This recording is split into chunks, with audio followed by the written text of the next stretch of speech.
চ্যাংকের মতো ঘুমিয়েছে। Our last day in Agartala. আগরতলাতে এসেছিলাম আমি মডেলিং শোয়ের জন্য। তো আমরা এখানে এসে স্টে করেছি জগন্নাথ বাড়িতে। তো এতদিন জগন্নাথ বাড়িতে থেকে আমাদের মায়া পড়ে গিয়েছিল। তো আজ তো চলে যেতে হবে, কারণ শেষ এখানে আমাদের আমার শো শেষ হয়ে গেছে। তো এদিকে আমি চাবি টাবি দিয়ে মানে অফিস রুমে চাবি নিয়ে যাচ্ছি। তো এখানে চাবি দিয়ে আমরা টাটা বাই বাই করে দিলাম আগরতলাকে। তারপর চলে গিয়েছিলাম আগরতলাতে ডাইরেক্ট মাতাবাড়িতে, উদয়পুর। তো সেখানে উদয়পুরের মন্দিরটা মানে মাতাবাড়ি। তো এখানে এই মন্দিরটা হয়তো তোমরা সবাই জানো, ঐতিহাসিক অনেক বিখ্যাত মন্দির। এখানে আমাদের প্রাইম মিনিস্টার এসেছিলেন মোদিজি। আর মোদিজি যেদিন এসেছিলেন এর 2 দিন পরেই আমরা এখানে গিয়েছিলাম। আর মোদিজি আসবে বলে এখানে মন্দিরে অনেক ফুল সাজানো হয়েছিল, তো দেখতে পাচ্ছ। আর আমরা মোদিজি আসার 2 দিন পরেই আমরা এখানে যাই মন্দিরে। তো যাই হোক, পুরো ফুল ভিডিওটা দেখে যাও, তাহলে বুঝতে পারবে সেখানে কি আমরা কী করেছি, পুজো টুজো দিয়েছি।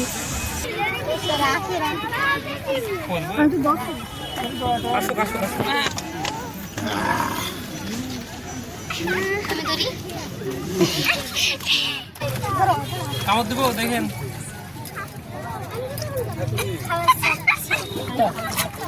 ডুব দিছে।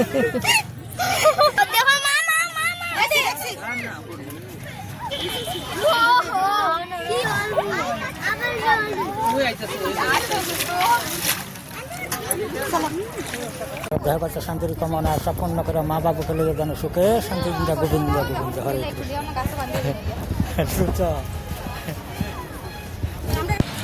আগরতলা মাতাবাড়ি।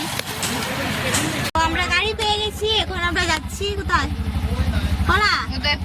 ধর্মনগর স্টেশন যেমন তেমন ভাই, কিন্তু আগরতলার এত বড় স্টেশনের মধ্যে যদি মোবাইল চুরি হয় না এই ভিড়ের মধ্যে, তাহলে তো আর কিছু বলারই নেই। এই ভিড়ে যদি মোবাইল চুরি হয় না তাহলে কিসের মধ্যে হবে? The full blog and subscribe my YouTube channel ST Das. Radhe Radhe, welcome back to my YouTube channel ST Das. এখন আমি আর দিদিভাই উঠে যাচ্ছি, মানে ঘুম থেকে উঠে যাচ্ছি চা আনতে। এদিকে বাবা 3টের সময় উঠে বসে আছেন। 3টের সময় এখানে প্রার্থনা হয় মন্দিরে, আর মন্দিরের মাইকের সাউন্ডে বাবা উঠে গেছেন। তো যাই হোক, বারান্দায় বসেছিলেন, আর আমরাও এখন উঠলাম, উঠে চলে গেলাম চা আনতে। এখান থেকে চা নিয়ে আমি আর দিদিভাই আবার রুমে চলে গেলাম। আর এই চা বিস্কুটের ব্যাগ নিয়ে দিদিভাই চলে গিয়েছিল রুমে, আর আমি চলে গিয়েছিলাম মন্দির থেকে জল আনতে। তো জল নিয়ে এসে দেখি এখানে খুব গল্প চলছে। এই যে উনি হলেন আন্টি, মানে আমাদের পাশের রুমের, আর বাবা আর দিদিভাই বসে আছে এখানে। আর এইদিকে ওরা শুয়ে আছে, মানে একজন মোবাইল দেখছে, একজন শুয়ে আছে। ওদের এখনো সকাল মানে সকাল হয়নি আর কি। তো যাই হোক, তারপর আমরা চাটা খেয়ে স্নান টান করে রেডি হয়ে গেছি। রেডি হয়ে আমরা বেরিয়ে পড়েছি এখানে মন্দিরে কিছুটা, মানে মন্দির ঘুরে কিছুটা ফটো উঠে, কারণ আজ আমরা চলে যাব। তো আমার একটু খারাপও লাগছে, আগরতলায় আজ লাস্ট ডে আমরা। তো এখানে এসে একটু ঘোরাঘুরি করলাম। এই মন্দিরে কিন্তু একটা অনেক বড় গৌশালা আছে, আর আমরা গিয়ে সেটা দেখেছিলাম। এটা হলো আগরতলার জগন্নাথ বাড়ি। তো আমরা এখানেই গত 3-4 দিন থেকে মানে এখানে স্টে করছি। আর যাই হোক, আমরা গোশালাতে গিয়েছিলাম, গিয়ে দেখেছি, কিন্তু সেখানে গিয়ে ভিডিও করেছি, আর ভিডিওটা পাচ্ছি না। আমি তো তোমাদের আগের ব্লগে বলেইছিলাম 3-4টে মোবাইল দিয়ে ভিডিও করছি বলে আজ এই অবস্থায়। এক 1.5 মাস আগে গিয়েছিলাম মানে আগরতলাতে, আর এখনো অবধি আমার ভিডিও পোস্ট করা হয়নি। তো যাই হোক, মন্দির ঘুরছি, দেখতেই পারছো এখানে মন্দির কিরকম। আর এই মন্দিরটা হলো, এখানে একটা পুকুর আছে অনেক বড়, আর পুকুরের মিডিলে মানে মধ্যেখানে এই মন্দিরটা। আর মন্দিরের এই সাইডটা কিন্তু আমার ভীষণ ভালো লেগেছে। আর এই মন্দিরের ভেতরে ছিলেন লক্ষ্মী নারায়ণ, ব্রহ্মা, শিব আর নারদ। তো যাই হোক, এখানে প্রণাম করে চলে গিয়েছি মন্দিরের পেছনে। আর এইদিকে অনেক সুন্দর, কারণ এখানে একটু ছাওয়া ছিল। আর এখানে কিছুটা সময় থেকে তারপর ফটো উঠে চলে গিয়েছি আমরা, মানে এখান থেকে। আর ফটোগুলো তো অলরেডি আমি ইনস্টাগ্রাম, ফেসবুকে আপলোড করেও দিয়েছি, হয়তো তোমরা দেখে নিয়েছো। আমি আগরতলাতে গিয়েছিলাম 26 সেপ্টেম্বর, আর আজ বুঝতেই পারছো এখন অক্টোবর নভেম্বর এসে গেছে, আর আমি এখনও ভিডিওগুলো আপলোড করতে পারিনি। কারণটা হলো, আমি ভিডিও করেছিলাম সেখানে গেছে আর 3-4টে মোবাইল দিয়ে, আর ভিডিওগুলো কালেকশন করতে করতে আমার 1 মাস চলে গেল। আর এখন এডিট কিভাবে করব সেটা নিয়েই ভাবছি। তো আগে বলেছিলাম আমি গোশালার ভিডিওটা পাচ্ছি না, এখন দেখি সত্যি গোশালার ভিডিও আমার কাছে আছে, এই যে এটাই গোশালার ভিডিও। তো একটুখানি ছোট্ট একটা ক্লিপই পেয়েছি শুধু, আর পাইনি। আর গোশালার সামনে ছিল এই চালতা গাছটা, অনেকগুলো চালতা ধরেছে, সত্যি দেখে মানে লোভ পড়ে গিয়েছিল। আর এখানে এসে ওরা ফটোর পোজ দিচ্ছে। তারপরে এসে আমরা একটু ঠাকুরের প্রসাদ খেলাম, সকাল সকালে এদিকে ভোগ লেগে গিয়েছিল। তো এদিকে প্রসাদ খেয়ে আমরা চলে এসেছিলাম পার্কে, কারণ আজ চলে যাব আবারও বলছি। তো এদিকে পার্কে, এই পার্কটার মন্দিরের ঠিক অপোজিট সাইডেই ছিল, মন্দিরেরই পার্ক। তো তাই একবারে মন্দির ঘুরে এইদিকে খাওয়া দাওয়া শেষ করে আমরা তো এমনিও রেডিও হয়ে গেছি। তো তাই ভাবলাম একটু পার্কেও গিয়ে কয়েকটা ফটো উঠে যাই। আর তারপর যাওয়ার পথে এই মানে দোকান থেকে খাবার নিলাম, খাবার নিয়ে চলে গেছি রুমে। গিয়ে রেডি হয়ে আমরা দরজা টরজা লাগিয়ে চাবি নিয়ে দিয়ে আসছি আবার অফিসে, কারণ আমরা চলে যাচ্ছি। আর যাওয়ার বেলা অনেক মানে খুব কষ্ট হচ্ছিল, কারণ এই রুমটাতে আমরা 2-3 দিন থেকেছি আর মায়া পড়ে গিয়েছিল। তো ওরা সবাই বাইরে দাঁড়িয়ে আছে বাবারা, আর এদিকে আমি আর প্রীতম গিয়েছিল জল আনতে, আর আমি চাবি দিতে অফিসে গিয়েছিলাম। তো এদিকে জল টল নিয়ে আমরা বেরিয়ে যাচ্ছি। তো প্রীতমও এখানে টিকা লাগালো ওর কপালে। তারপর আমরা স্টেশনে এসে গেছি। এসে স্টেশনে দেখি এত ভিড়, এদিকে দিদিভাই, বাবা আর প্রীতম, বনু ওরা চলে গেছিল মানে উপরে স্টেশনের, আর আমি চলে গিয়েছিলাম এইদিকে টিকিট করতে। তো এখানে টিকিট করতে এসে একটা মজার ঘটনা ঘটে আমার সঙ্গে। মানে আমি তো টিকিট করছি, আর এখানে একজন ভদ্রলোক মানে কাকু আঙ্কেলই বলতে পারি, তো উনি যাবে শিলচর, আর অনেক লম্বা লাইন এখানে ছিল, আর ছেলেদের লাইনটা একটু বেশি লম্বা ছিল, আর এদিকে ট্রেনের আসার টাইমও হয়ে গেছে। তো উনি টিকিট করতে পারছেন না, উনি সবার কাছে মানে লেডিসের কাছে গিয়ে হেল্প চাইছেন যে আমাকে টিকিটটা করে দেন। তা সবাই মানে দেখেই ইগনোর করছে। আমি এইসব দাঁড়িয়ে দাঁড়িয়ে সাইড থেকে দেখছিলাম, কারণ আমি তো লেডিসের লাইনে দাঁড়িয়েছিলাম টিকিট করার জন্য। তারপর উনি আমার কাছে এলেন, এসে শুধু বলছিলেন, আর বলার আগেই আমি বললাম হ্যাঁ আমি করে দেব। এখানে টিকিটই তো ভাই, করে দিলে কি হয়, ওনার একটু তাড়া আছে। তো যাই হোক, ওনাকে আমি টিকিট করে দিই, আর উনি তারপর চলে গেলেন। আর ওনার সঙ্গে আর দেখা হয়নি, কারণ উনি গিয়েছিলেন শিলচর, আর আমি ওনার অপোজিট সাইডে গিয়েছি, মানে আমি এসেছি উদয়পুর। তো এদিকে উদয়পুর স্টেশন থেকে আমরা গাড়ি নিয়ে চলে যাচ্ছি এখন মাই ড্রিম টেম্পল মাতাবাড়ি। আমি শুধু আমার নয়, এখানে আমাদের সবার ড্রিম টেম্পলই ছিল এটা। তো ফাইনালি মাতাবাড়িতে এসেছি আমরা। আর আমরা অটোর থেকে নামার আগেই আমাদের হাতে একটা টিকিট দেওয়া হয়ে গেছিল। তো ওনার সঙ্গে মানে যে টিকিটটা দিয়েছিল যে দাদাটা, তো ওনার সঙ্গে আমরা চলে গিয়েছিলাম ওনার দোকানে। তো সেখানে আমরা এই যে দেখতে পাচ্ছি সাইডে মন্দির, আর আমরা মাতাবাড়ি, আর এখানে হলো এই দোকানটা। তো এই দোকানে এসে আমরা ব্যাগ ট্যাগ রাখলাম, এখানে আমরা রেস্ট করলাম, আর এখানে এসে আমরা চেঞ্জও করেছি। তো এখানে আমরা পুজোর থালা টালা সব কিছু এই দোকানে পাওয়া যায়। তো এখান থেকে আমরা চেঞ্জ করে ফেলেছি, করে আমরা থালা নিয়ে তারপর আমরা আইসক্রিম খেলাম, খেয়ে থালা নিয়ে এখন যাচ্ছি মন্দিরে। আর ওই দিন এত গরম ছিল ভাই, কি বলবো। এখানে পুরো মন্দিরের মধ্যে টাইলস লাগানো ছিল নিচে, এই যে পাকার মধ্যে দেখতেই পারছো। আর এত গরম ছিল, মানে মানুষ পুরো ফুসকা পড়ে গেছিল পায়ের মধ্যে, আমারও ফুসকা পড়েছে। আর তারপর এখানের মধ্যে কার্পেট দেওয়া হয়েছিল শুধু মানে হাঁটার জায়গাটাতে। তো পুরো মন্দিরে দেওয়া ছিল না, কিছুটা জায়গা আমাদের এমনি যেতে হতো। আর সেই জায়গাগুলো কি বলবো, এত গরম এত রৌদ্র ছিল, পুরো পায়ে ফুসকা পড়ে গিয়েছিল। বাড়িতে এসে দেখি পুরো পায়ের নিচে পুরো সাদা হয়ে গেছে, পুরো হোয়াইট হয়ে গেছে। তো যাই হোক, এখানে মন্দিরের ভেতরে এসে আমরা প্রথমে প্রণাম করলাম, করে আমি আর প্রীতম মানে আমার বোনের ছেলে আমরা অঞ্জলি নিয়েছিলাম, আর দিদিভাই আর বনু ওরা লাইনে দাঁড়িয়েছিল, কারণ পুজো দিতে গেলে লাইনে দাঁড়াতে হয়। তো এখানে সবাই লাইনে দাঁড়িয়ে আছে, পুরো মন্দির ঘুরে গিয়ে পুজো দিতে হয় ভাই, এত রৌদের মধ্যে, তারপর নিচে মানে এত গরম পাকাগুলো। তো ওরা তো দাঁড়িয়ে আছে এদিকে, আর আমি আর প্রীতম চলে গিয়েছিলাম অঞ্জলি দিতে। তো তারপর অঞ্জলি দিয়ে এখানে এসে দেখি ওরা জাস্ট এসেছে, মানে এখানে পুজো দেওয়া চলছে, আর মন্দিরের সামনে এসেছে। তো এদিকে আমি আর প্রীতম অঞ্জলি দিচ্ছি, আর এদিকে তারপর অঞ্জলি দিয়ে এসে দেখি পুজো মানে থালা দেওয়া হয়ে গেছে। এদিকে দিদিভাই থালা দিয়ে দিয়েছে। এটা হলো মন্দিরের ভেতর।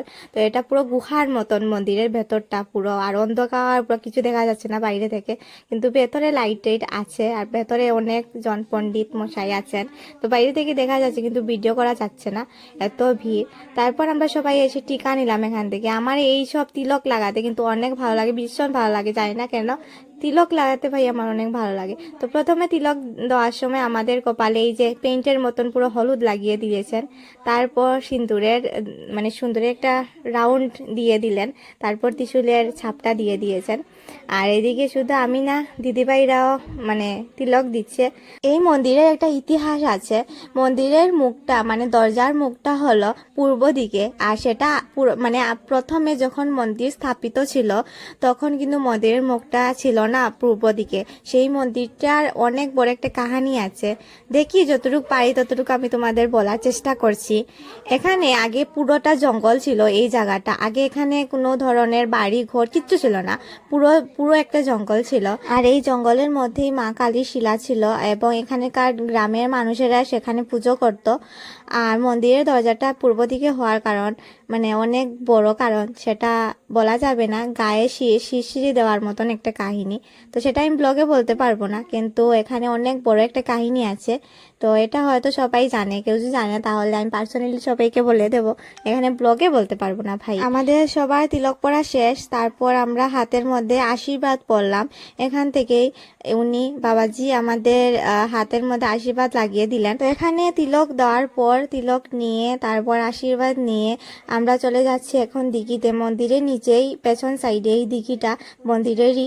তো এখানে অনেক বড় মেলাও আছে, এখানে বাজার মেলা হচ্ছে। আর এই যে সিঁড়ি সাইডের দিকে দেখতে পারছো সবাই লাইনে দাঁড়িয়ে আছে। আমি এতদিন এগুলো টিভির মধ্যেই দেখতাম, এরকম সিঁড়ি সাইডে দাঁড়িয়ে বসে থাকতেন। তো এখানে এসে সত্যি সত্যি আমি দেখতেও পাচ্ছি, মানে সত্যি সত্যি এখানে সাইডে সাইডে মানে বসে আছে। যাই হোক, এই মন্দিরটা আমি ভেবেছিলাম একটা টিলার উপরে, কিন্তু এখানে এসে দেখি ভাই এটা তো একটা বিল্ডিং, আর বিল্ডিং এর উপরে একটা মন্দির।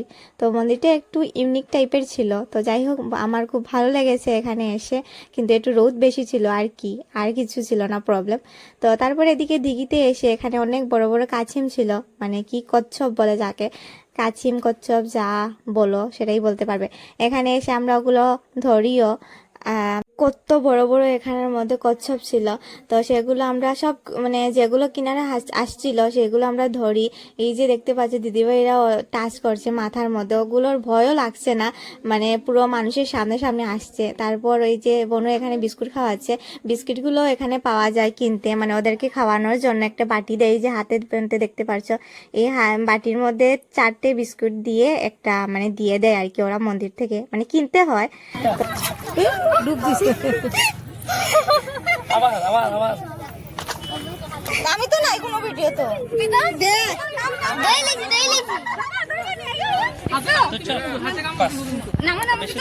আমি ধরছি তো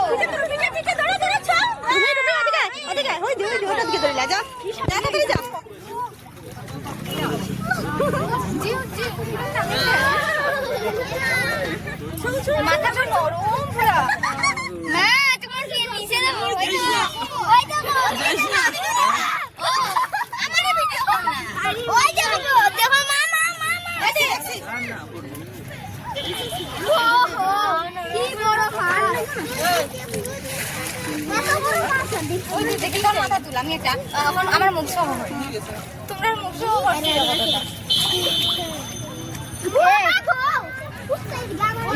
খাইলেই খাইতো জানছি যে আমার মারে জানছি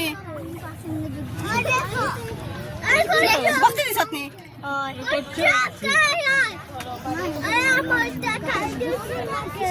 আমার করছো তো ভিডিও, আমার তো দেখিলাম আমরা নাই তা ভিডিও পুরো সামনে থেকে করছি আমি।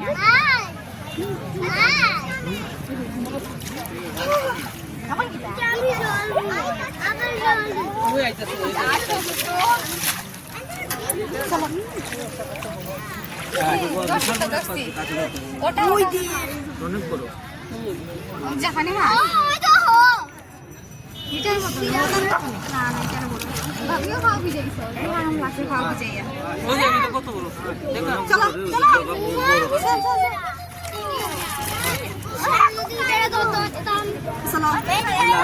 চল একটা ফটো ওখান থেকে, আমাদের একটা ফটো উঠে, আমি তো আমরা তোর ওখান থেকে উঠে সেইটা উঠে দিলা।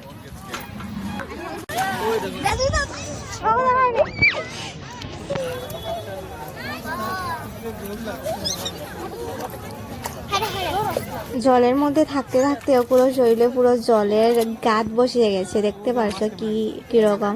ওগুলো আরো সুন্দর হয়তো, কিন্তু জলে থাকতে থাকতে আরো একটু বেশি কাট পড়ে গেছে। এখানে একটা এত সামনে, আর জলের মধ্যে আরো প্রচুর আছে, অনেকগুলো এখানে ছিল।